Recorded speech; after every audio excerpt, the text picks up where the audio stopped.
Technology will come to order. Without objection, the chair may declare the subcommittee in recess at any point.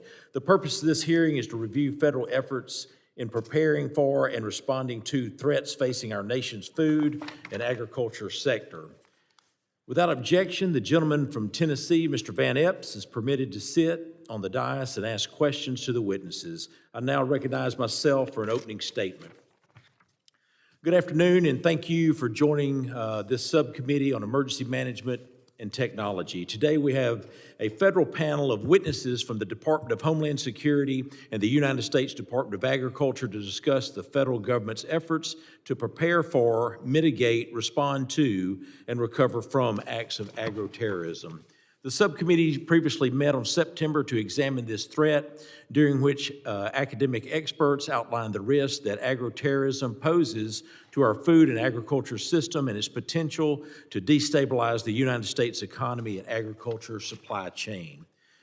Terrorists who target our food supply have a variety of tools and methods at their disposal. They can directly target our agriculture by deploying chemical and biological agents.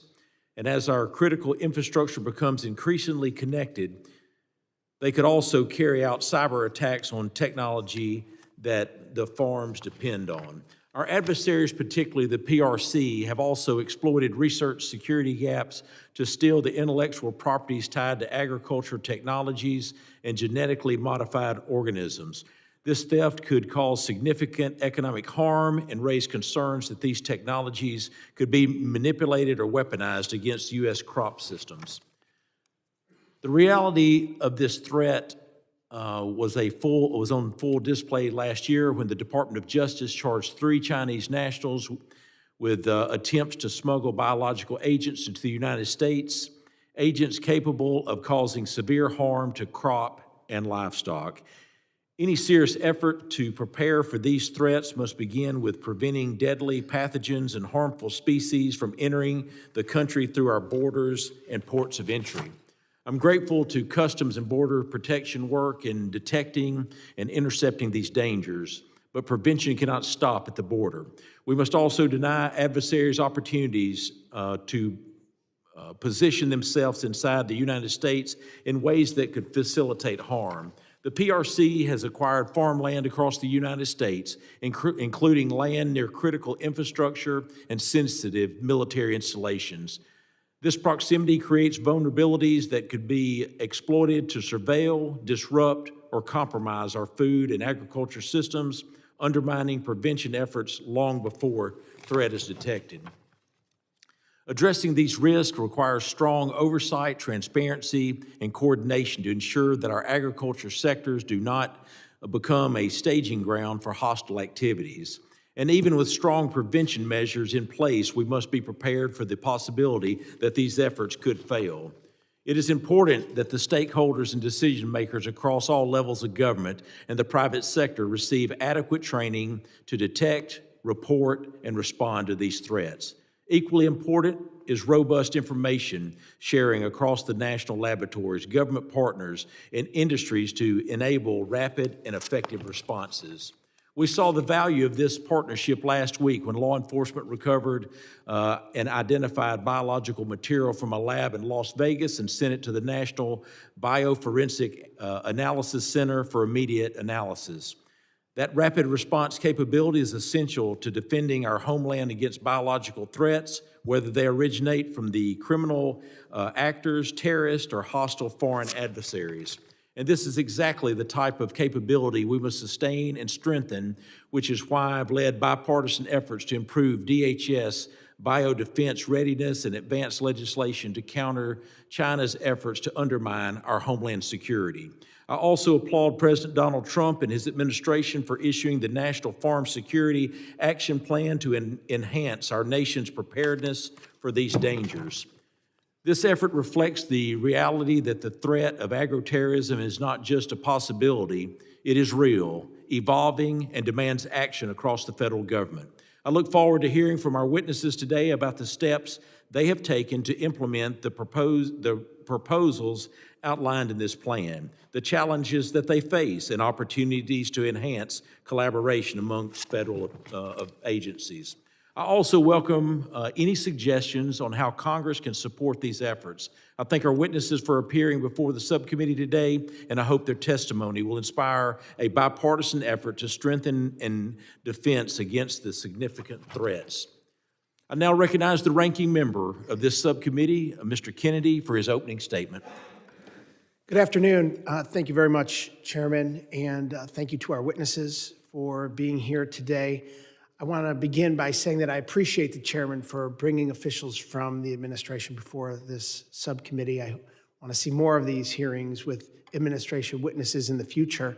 I'd be remiss if I didn't acknowledge the greatest threat to our nation currently, and with all due respect to our witnesses, is not agroterrorism. We're seeing a Department of Homeland Security that's killing our own citizens, terrorizing communities, ignoring court orders, rejecting due process, and advancing an extreme immigration enforcement agenda that's stoking fear, creating chaos, and degrading our democratic institutions. The Trump administration is also dismantling FEMA before our eyes, refusing to distribute critical counterterrorism grant funding, and moving forward with plans to cut half of FEMA's workforce. Mr. Chairman, yesterday I sent a letter to your office to formally request that this subcommittee turns its focus to FEMA issues, including delays in preparedness and counterterrorism grants, workforce challenges, and areas for improvement in disaster recovery. Mr. Chairman, I ask unanimous consent to insert this letter into the record. Without objection. Thank you. Last year, I introduced a bill, H.R. 6507, the Department of Homeland Security Grants Accountability Act, which would require increased transparency and oversight of FEMA's counterterrorism grant programs. And I hope that's something we'll have an opportunity to discuss on this subcommittee in the coming months. Turning to today's hearing, I agree that our nation must strengthen its biodefense, including better preparing for potential attacks on our agricultural systems. This includes ensuring that we have enough agricultural specialists at our borders to detect harmful pathogens, investing in research and development at U.S. institutions through USDA, and strengthening our supply chains to ensure they're resilient against potential bad actors. But the way to do this is not by closing the Department of Homeland Security's centers of excellence or freezing funding for USDA university partnerships, including those that directly support agro-security. One of these closed centers of excellence directly supported agro-security by researching and educating federal partners on how to detect and eliminate biological threats that cross our borders. And in my home state of New York, the administration halted funding for Cornell University's Animal Health Diagnostics Center, which tests livestock for diseases that could devastate agricultural sectors and our economy. This significantly impacts their ability to survey for high-consequence animal diseases. All of that's to say, the chairman and I are in full agreement that we must strengthen our nation's capabilities against threats of agroterrorism, whether they be foreign or domestic, and I believe we do so by bolstering federal investment in resources rather than gutting them. This also means ensuring our customs facilitators have the resources needed to survey biological threats. I have 4 bridges in my district in Western New York into Canada.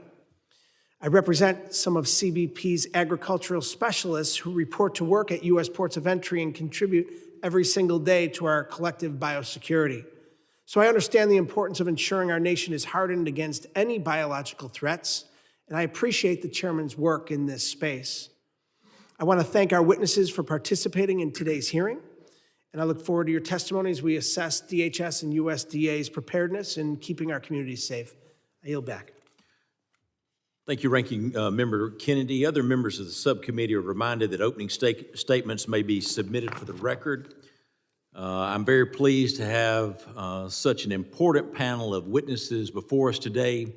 Ms. Suzette Kelly is the Deputy Executive Director of Agriculture Programs and Trade Liaison for the CBP's Office of Field Operations at DHS. In this role, Ms. Kelly provides leadership and expertise while guiding collaboration and partnerships to safeguard our agriculture and nation's food supply.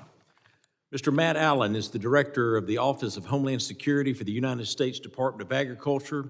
He has served in this capacity since 2020 and oversees department-wide efforts in radiation safety, emergency programs, personnel, and document security, national security, programs and policies, communications security, and operations sustainment. Mr. Jeff Cooper serves as Program Manager for DHS Science and Technology Directorate's Panther program. Panther provides technical information on CBRN hazards to help leaders make informed decisions on preparedness and response to weapons of mass destruction events. Dr. Ashley Grant is the Senior Health Security and Biodefense Advisor in DHS's Office of Health Security, which leads DHS's effort in medical, workforce health, and safety and public health. In this role, Dr. Grant helps to mitigate the impact of biological threats. I thank y'all again for being here today. Pursuant to the committee's Rule 8C, I ask that the witnesses please rise and raise your right hand. Do you solemnly swear that the testimony you will give before this Committee of Homeland Security of the United States House of Representatives will be the truth, the whole truth, and nothing but the truth, so help you God? Thank you. Please be seated. Let the record reflect that the witnesses have answered in the affirmative. I now recognize Mr. Kelly for 5 minutes to summarize her opening statement. Chairman Strong, Ranking Member Kennedy, and members of the subcommittee, thank you for the opportunity to discuss U.S. Customs and Border Protection's role in protecting the United States from agroterrorism and biological threats. I am honored to represent CBP's Office of Field Operations, Agriculture Programs, and Trade Liaison. Every day, our frontline personnel work tirelessly to safeguard American agriculture, natural resources, and our communities by preventing the introduction and spread of dangerous pests, animal diseases, and biological agents. Agricultural and biological materials, including animal products, genetic materials, and infectious substances, are routine imports that sustain our food supply and support scientific research and medical advancements. However, these imports also pose significant risks. The accidental or deliberate introduction of a pest, pathogen, or disease could have significant adverse effects on domestic agriculture and natural resources. For example, CBP recently intercepted illicit shipments from the People's Republic of China sent to U.S. researchers at academic institutions. These shipments contained a dangerous fungal pathogen, harmful genetic materials, and E. coli concealed to evade CBP detection and circumvent U.S. laws. To mitigate these types of threats, CBP integrates agricultural inspection into its multi-layered border security strategy that includes highly trained personnel, advanced targeting and detection capabilities, and close collaboration with federal partners and industry stakeholders. Using their scientific and law enforcement expertise, agriculture specialists work alongside CBP officers and trade specialists to process and inspect millions of shipments and traveler luggage at air, sea, and land ports of entry. The work we do is vital. In fiscal year 2025 alone, CBP agriculture specialists interdicted approximately 1.7 million prohibited plant materials, animal byproducts, and meat items. They also intercepted more than 100,000 actionable pests identified as potentially dangerous to U.S. agriculture. Recognizing the complexity of agroterrorism and biological threats, CBP established the Biological Threat Exclusion Program to strengthen our efforts and ensure a consistent approach across the agency. Early detection of threats is essential. At the CBP National Targeting Center, agriculture specialists use advanced data systems to identify high-risk travelers and shipments before they arrive at our borders. Our specialized detection capabilities deployed to ports of entry further enhance our efforts. For example, our agriculture canine teams screen luggage and cargo for prohibited items quickly and effectively. CBP is also expanding its use of mobile technology, enabling remote inspections, real-time cargo release, by enhancing efficiency and enforcement. Collaboration is central to our approach. CBP enforces laws on behalf of dozens of federal entities and works closely with partners such as Department of Agriculture, Centers for Disease Control and Prevention, and the Federal Bureau of Investigation. These partnerships enable coordinated responses to emerging threats. In closing, CBP's agricultural inspection capabilities are a critical component of our nation's defense against agroterrorism and biological threats. Working in coordination with our partners, we will continue to identify and intercept these threats, protect our national and economic security, preserve our agricultural resources, and safeguard our communities. Thank you for your continued support of CBP's mission. I look forward to your questions. Thank you, Ms. Kelly. I recognize Mr. Allen for 5 minutes to summarize his opening statement. Good afternoon, Chairman Strong, Ranking Member Kennedy, and distinguished members of the subcommittee. Thank you for the opportunity to appear before you this afternoon. I have the privilege of leading the USDA Office of Homeland Security. The office coordinates across the department to mitigate risk, provide safeguards to USDA personnel and information by leading government-wide initiatives and championing USDA's equities in homeland and national security. I very much appreciate the opportunity to discuss these important topics with you today. As you know, agriculture contributes over $1.5 trillion to the U.S. gross domestic product each year. It underpins our society and is one of the most important pillars that feeds, fuels, and clothes the entire world.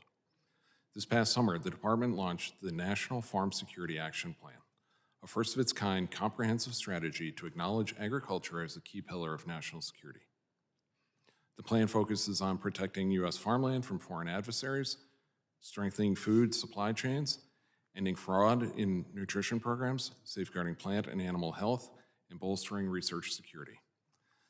The National Farm Security Action Plan enables USDA to begin this critical work to address the imperative for agriculture security in America. The action plan serves as a launching point for USDA to work in continued unison with government and other partners to fully integrate agriculture into a broader national security enterprise. Continuing the implementation of the plan in January, USDA launched a new online portal to streamline the reporting of transactions involving U.S. agriculture land by foreign persons under the Agriculture Foreign Investment Disclosure Act of 1978, or FIDA. The new online portal is a broader effort to strengthen the FIDA enforcement and protect American farmland. We enjoy a strong working relationship with our partners across USDA and the U.S. Interagency, with USDA's Animal, Plant, and Health Inspection Service, which is the department's lead under the National Response Framework, Emergency Support Function 11 for safeguarding animal and plant health, provide critical connections to threat intelligence resources which APHIS uses to mitigate operational and strategic risk. As the committee is likely aware, we're facing the threat of the northward creep of the New World screwworm towards our border that poses a potential risk to livestock industry and pets. While we've not seen indications of intentional spread, there's well-recognized involvement of cartels designated as foreign terrorist organizations in transboundary cattle smuggling that is likely exacerbating the problem. The ongoing security situation south of the border also complicates effective control, pest surveillance, and places personnel responsible for addressing this pest at risk. I present this as an example to highlight the complexity of our global connected agriculture supply chains and emphasize the risk present in this critical infrastructure sector. OHS works hand in hand with both USDA agencies like APHIS and federal partners, to include CBP, to ensure that we have the best and most up-to-date information for strategic decision-making.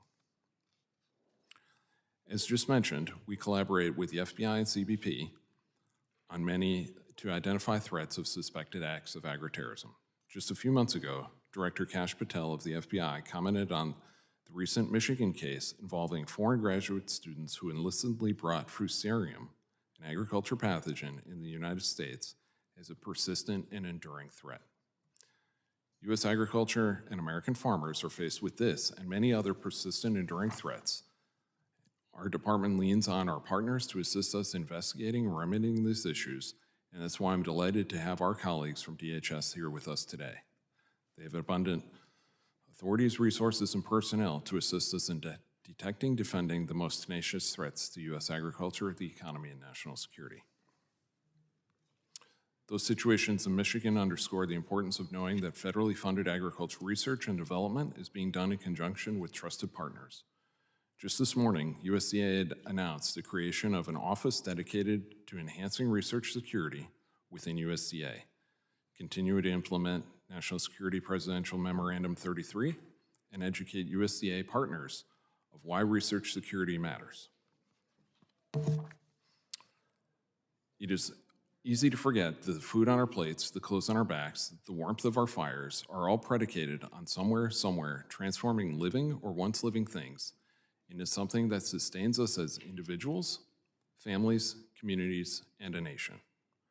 The foundational place of agriculture in our overall well-being as American people, and perhaps more importantly, the source for might in the nation, cannot be understated. Safeguarding agriculture is something we take very seriously at the department. Chairman Strong and Ranking Member Kennedy, distinguished members of the subcommittee, thank you again for holding this hearing, the opportunity to testify on this important topic. I would also like to thank my colleagues that are joining me today, our partners in the interagency, as this is a whole of government effort. None of us could do this independently, so our continued cooperation and collaboration is essential, and I look forward to answering any questions you may have. Thank you. Thank you, Mr. Allen. I now recognize Mr. Cooper for his 5 minutes to summarize his opening statement. Good afternoon, Chairman Strong, Ranking Member Kennedy, and distinguished members of the subcommittee. Thank you for the opportunity to testify today on behalf of the Department of Homeland Security's Science and Technology Directorate. The risks to the food and agricultural sector and supply chain are varied and serious. The nation's food and agricultural systems are designated critical infrastructure, and the disruption, whether naturally occurring, accidental, or intentional, can result in cascading impacts to public health, economic stability, and confidence in the government. As global supply chains become more interconnected, they become increasingly vulnerable to biological threats. And understanding and managing these potential risks is more important than ever. DHS has the federal authority to assess and manage threats to critical infrastructure, serving as a coordinator for the whole of government effort that includes all levels of government and industry owners and operators. Within DHS, the Science and Technology Directorate that supports this mission by providing technical threat analysis, risk analysis, and decision support to inform preparedness and response efforts across the Homeland Security enterprise. Under National Security Memorandum 16, DHS was tasked with conducting risk assessments related to threat against the food and agriculture. Working in coordination with the Secretary of Agriculture and the Secretary of Health and Human Services and others, DHS's role is to ensure that leaders at the federal, state, and local levels have clear, science-based understanding of the threats they face, the potential consequences of those threats, and the trade-offs associated with different preparedness and response options. S&T contributes to DHS's risk assessment mission by delivering technically defensible analysis and user tools to help decision-makers prioritize actions and resources. One way that S&T executes this mission is through the Probabilistic Analysis of National Threats, Hazards, and Risks Program, or PANTHER. PANTHER provides analytical capabilities that integrate threat information, hazard data, and consequence modeling to support risk-informed decision-making across chemical, biological, radiological, nuclear, explosive, and cyber threat areas. These capabilities are designed to inform policy and operations, not to execute or set them. Rather, they help answer fundamental questions decision-makers face, including which threats pose the greatest risk, where vulnerabilities exist, and where investments can most effectively reduce that risk. Risks to the food and agricultural system are complex. They vary by agent, commodity, geography, and response capacity, and the consequences of disruption can extend well beyond the agricultural sector. Through PANTHER, S&T develops and applies risk and computational analytics that support strategic, operational, and tactical planning. These efforts help decision makers to compare risks across various scenarios and assess how different interventions may reduce the likelihood or consequences of those events. Risk assessments depend on reliable data. For many agricultural threat agents, including emerging and re-emerging diseases, experimental data is limited or incomplete. To address this gap, S&D also conducts the Agricultural Threat Characterization Research Project that examines properties and impacts of biological threats relevant to agricultural, such as high pathogenic avian influenza and African swine fever. This research produces science-based knowledge products that inform hazard awareness, analytical modeling, and preparedness planning. In addition to analysis and threat characterization, S&T conducts applied research and development to inform future capabilities and enhance agricultural biosecurity. This includes work to improve screening and sensing technologies at ports of entry, as well as methodologies and decision support tools for depopulation, disposal, and decontamination. These efforts are designed to inform capability development and transition to our operational partners, such as USDA and CBP. S&T works closely with DHS components and interagency partners, including the Department of Agriculture, to ensure analytical capabilities address real-world needs. Through tailored analysis, reach-back support, and scenario development, S&T provides decision support to planning, exercises, and preparedness activities. S&T supports the USDA's National Farm Security Action Plan by providing the technical risk assessment framework needed to inform sound policy and operational decisions. In this way, S&T's contributions align with DHS's responsibilities under the National Security Memorandum 16 and complement USDA's leadership on agricultural policy, compliance, and enforcement. The Science and Technology Directorate is committed to helping the nation understand and manage these risks to the food and agricultural sector through rigorous science-based analysis and decision support. These complex risks require disciplined coordination across federal, state, and local partners, and with continued support from Congress, S&T will continue to provide the analytical foundation that informs preparedness and protects the American people, our food supply, and our economy. Chairman Strong, Ranking Member Kennedy, and distinguished members of the subcommittee, it is a privilege to testify before you today. Thank you for your support of the Science and Technology Directorate. I look forward to your questions. Thank you, Mr. Cooper. I now recognize Dr. Grant for 5 minutes to summarize her opening statement. Dr. Grant. Thank you so much, Chairman Strong, Ranking Member Kennedy, and distinguished members of the subcommittee. I'm honored to be here to speak today about the Department of Homeland Security's effort to defend against agroterrorism and other biological threats. I have spent my entire career focused on trying to make sure our nation is better prepared for biological incidents. As the Senior Health Security and Biodefense Advisor at the Department of Homeland Security's Office of Health Security, I am honored to share our approach to protecting America's food and agriculture sector. Advances in biotechnology as well as artificial intelligence have made it easier for nefarious actors to develop and deploy biological agents that could devastate our crops, livestock, and food production. These threats jeopardize not only economic stability, but also our national security. At DHS, we recognize that farm security is national security, along with USDA.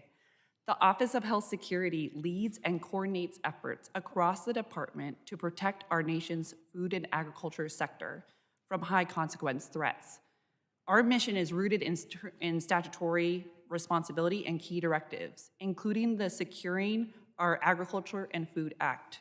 We oversee activities related to the department's food defense, agriculture security, and lead policy initiatives for preparedness, detection, and response. Today, I will cover 4 core areas of our work. First, coordination and policy leadership.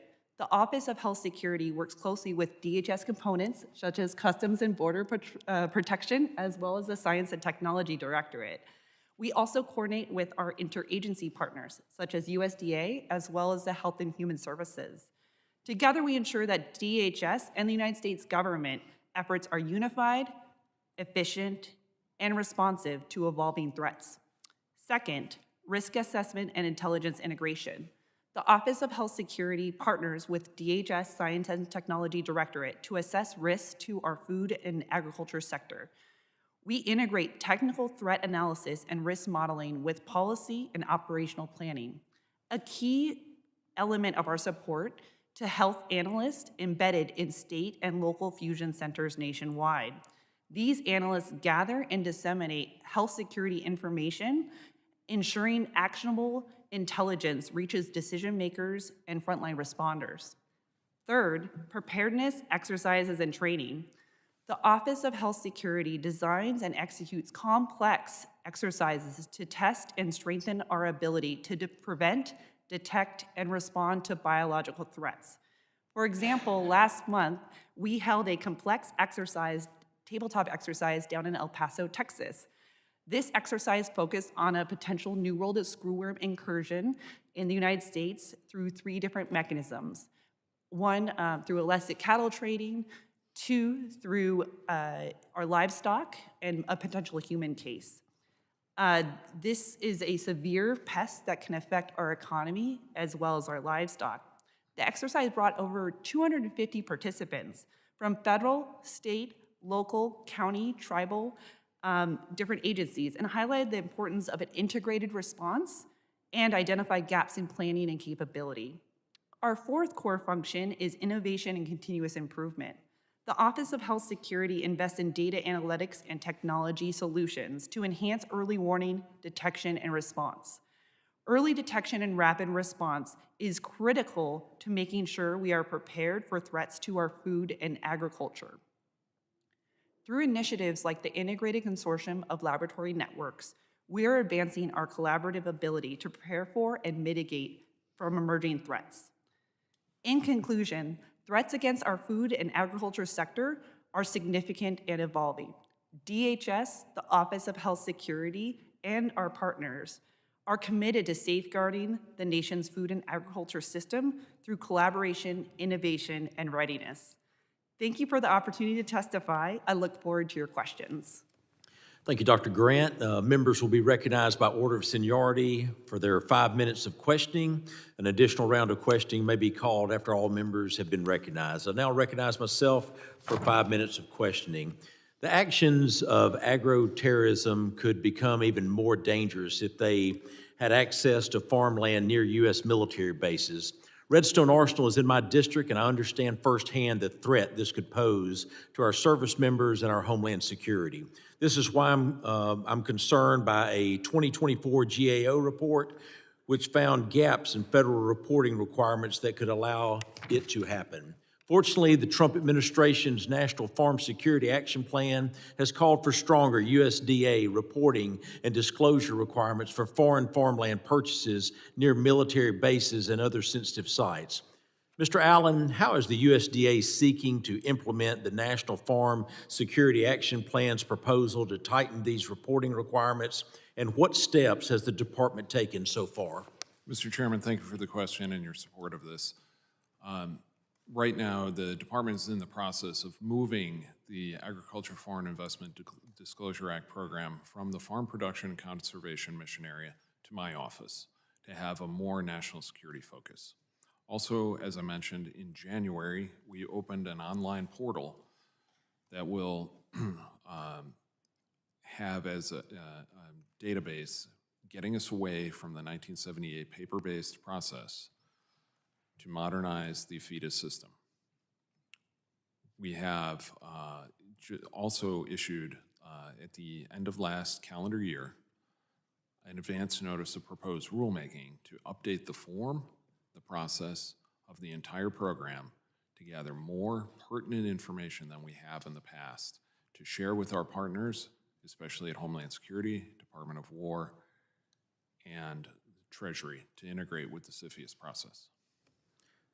Thank you. Switching gears, Ms. Kelly, CBP plays an important role at our nation's borders and ports of entry to detect and intercept harmful pathogens and biological materials from entering our nation.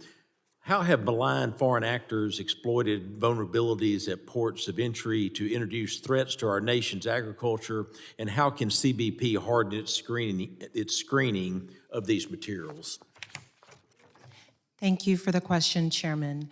What we've seen, not even specific to one particular pathway, but across many of the pathways where we are continuing to harden our processes, are these numerous artful attempts to evade our detection capabilities. We're seeing varying levels of concealment practices, such as utilizing public media, comic books, to obfuscate the presence of biological materials. We're also observing that there are attempts to transport these materials on their person or hidden into personal items such as bedroom slippers. To ensure that we continue to advance our inspection capabilities, we are launching efforts to modernize our infrastructure. We're making strategic investments in our non-intrusive inspection technology, and we are also working with the industry to ensure that there is sustained awareness of biological threats and the numerous attempts by which individuals and malicious actors may attempt to introduce these items. Thank you. Turning to Mr. Cooper, the National Biodefense Analysis and Countermeasures Center, also known as NBAC, is a DHS science and technology operated national laboratory. Through its two centers, NBAC provides expertise to help DHS understand biological threats and the capabilities of our adversaries. As I mentioned earlier, recent news reports indicated that the unidentified biological samples from an incident in Las Vegas were sent to the Center for Testing. Mr. Cooper, what is the scale and scope of NBAC's cooperation with law enforcement, and how does this partnership support DHS's mission? Chairman, thank you for that question. So as you mentioned, S&T does own and operate the National Biodefense Analysis and Countermeasures Center, NBAC. The Forensic Center, however, is operated by the FBI. So I would defer to my FBI colleagues on how they are participating in the investigation and supporting the state and locals for that. S&T's role is to ensure the facility has the necessary capabilities in order for the FBI to pursue its investigations. Thank you. My time has expired. I now recognize the ranking member, the gentleman from New York, Mr. Kennedy, for 5 minutes of questioning. Thank you, Chairman. Our nation's ability to recover from some of the most significant emergencies is largely thanks to one agency, FEMA. For example, during COVID-19, FEMA led the nation's pandemic response efforts, distributing personal protective equipment, ventilators, and testing supplies across the country. If a large-scale agroterrorism attack occurred, FEMA's resources and authorities would be indispensable for minimizing human casualties and economic impacts. However, Trump and Secretary Noem have both stated they want to completely get rid of FEMA. As of just days ago, there are credible reports that Secretary Noem is planning to cut FEMA's remaining workforce in half. So Dr. Grant, as a senior advisor for DHS office responsible for mitigating the impact of biological threats, do you believe that gutting FEMA's workforce improves our nation's ability to respond to large-scale agroterrorism attack, or not? Thank you for your question, Ranking Member Kennedy. I believe there's an important mission of FEMA, including the different missions that you describe. I think our office works across not only industry, but also across the department to make sure that we're prepared as we can be for agricultural terrorism threats. I would have to get with our FEMA representatives to talk about specific grants that you brought up in terms of cutting, so we can take that as a get back to answer your question about the specific grants you're referring to. If FEMA employees were cut in half, basically gutting the agency, do you believe that that would have a negative impact on your ability to do your work? Again, I'm not really, so in terms of the impact that FEMA can have, we work with them on annexes as well as other documents, but not directly in terms of responding to different incidents like this. Would a drastic workforce reduction at FEMA compromise the Office of Health Security's ability to protect American people from the impacts of a biological attack?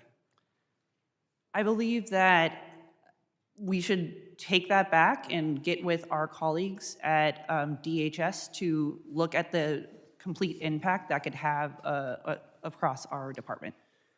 Thank you. Ms. Kelly, I represent, as I mentioned earlier, a northern border community in Western New York. The over 200 agricultural specialists who work at our ports of entry are essential in ensuring inbound goods crossing our northern border are free of dangerous pathogens, as you have testified today. What are some of the unique challenges that these agricultural specialists face at the northern border?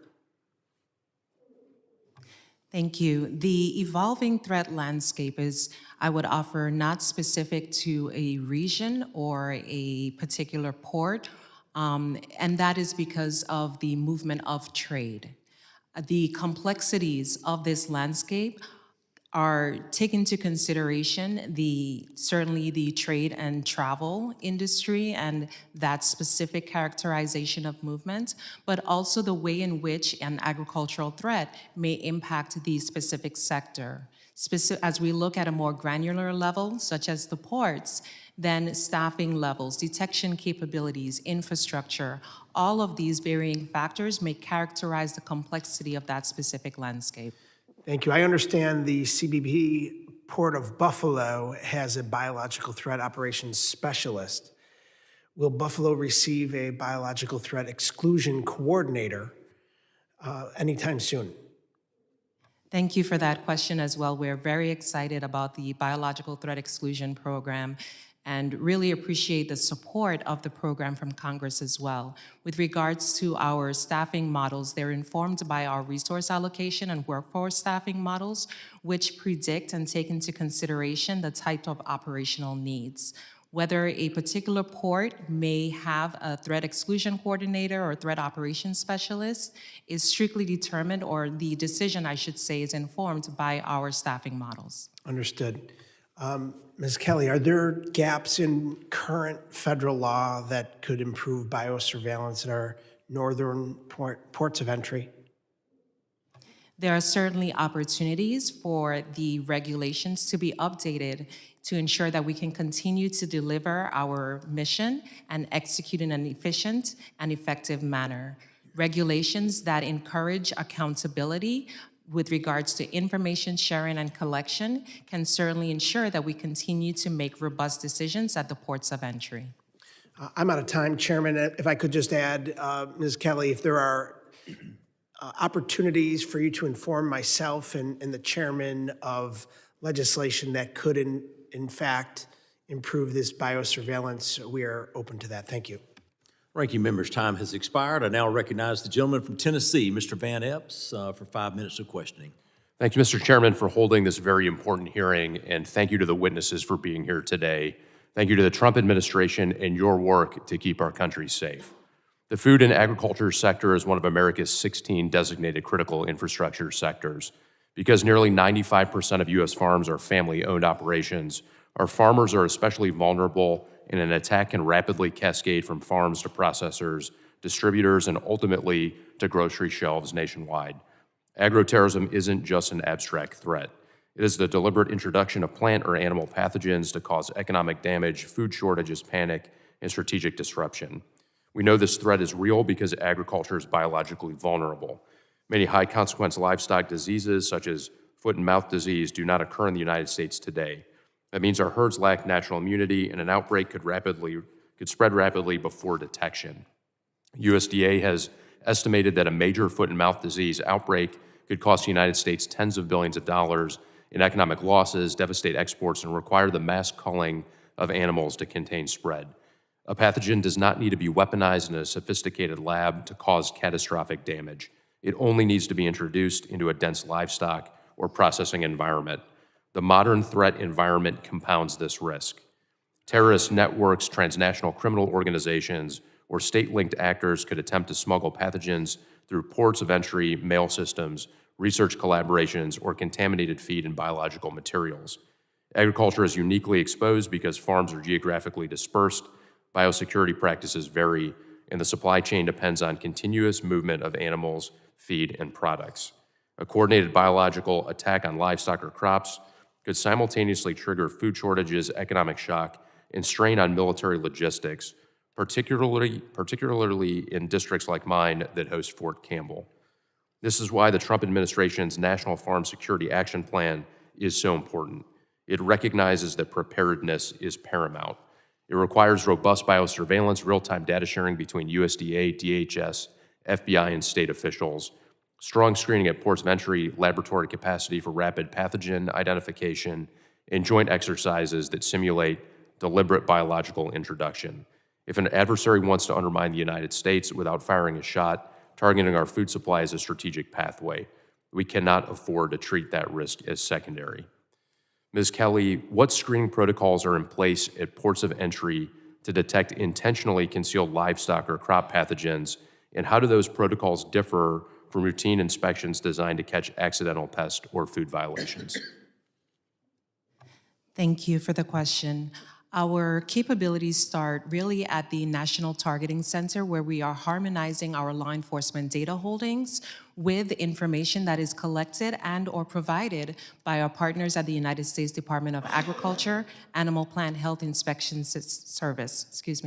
This information is then shared with our frontline personnel to ensure that we can continue to strike the balance between facilitating trade and enforcing import regulations in a manner in which we can deliver meaningful consequences as well.